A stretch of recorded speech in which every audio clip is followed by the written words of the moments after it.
When I say the word snoring, what comes to mind?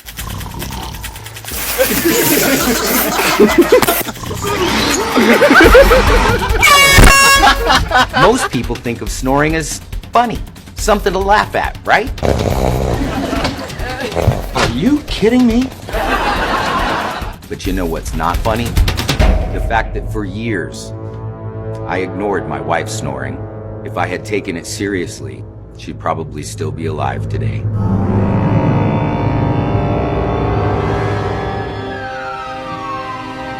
I will never forget the day, walking into my bedroom, my 3-year-old holding her mother's hand, and she said, "Daddy, Mommy's cold, and she won't wake up."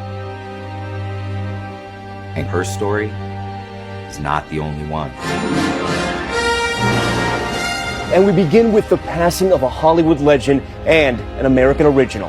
Carrie Fisher, dead at age 60. Her cause of death now ruled in part sleep apnea. A new report claiming that sleep apnea may have played a part in the death of Supreme Court Justice Anthony Scalia. Study shows that people suffering from severe sleep apnea are almost twice as likely to die early.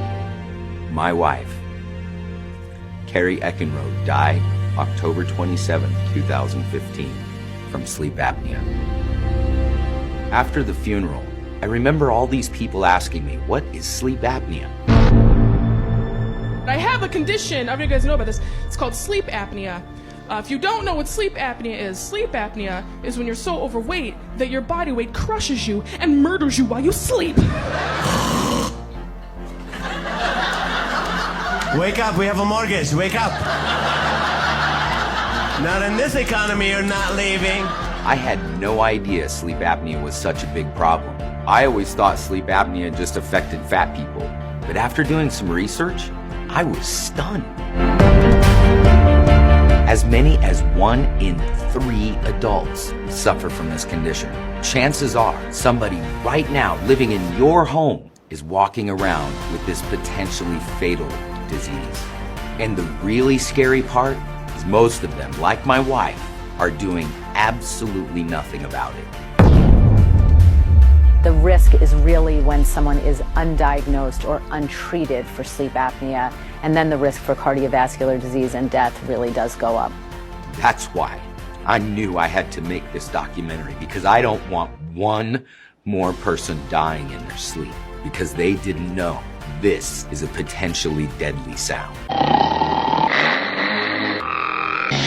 Snoring? That's news to me. I didn't know that. I had no idea of that. Sounds pretty serious.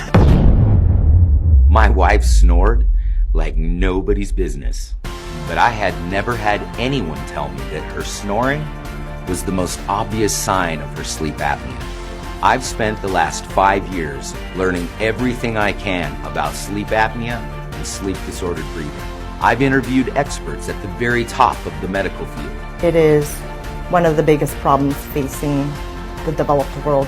It really affects every single organ in the body. Right up there with coronary artery disease, diabetes as a real predictor of early death.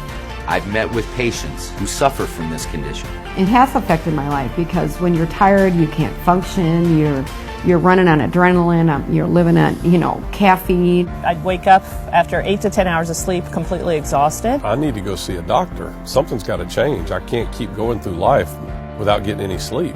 I've learned about the most common treatment and the problems associated with it. There's the traditional CPAP machine, which works very well if it's used properly, although compliance rates with CPAP can be generally very, very low. A lot of patients just don't want to have to wear a mask at night. He had one of those masks that are sometimes worn overnight. He was not wearing the mask on the night of his death. Is trying to treat disrupted sleep by actually being a disruption to sleep.